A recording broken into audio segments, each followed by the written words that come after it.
सेकंडचे विद्यार्थी स्टेजवर पुन्हा एकदा धमाका करायला. डीजेवाले काका गाणं जोरात वाजलं पाहिजे बरं का.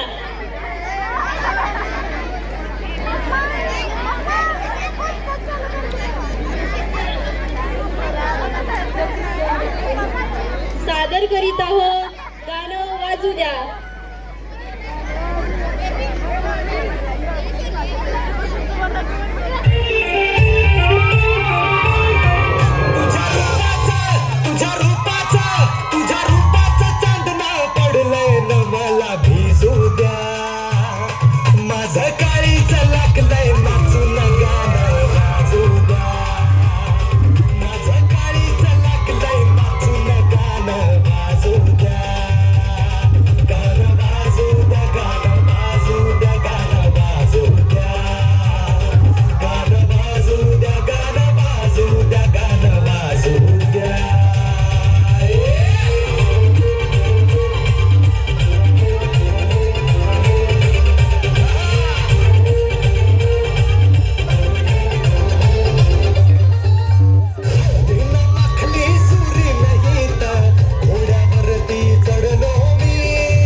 टेन्शन घ्यायचं नाही, डान्स करत राहायचा. सासूबाई चिडणार आहेत, घाबरायचं नाही, वाईट करत राहायचे आणि सोबत म्हणायचं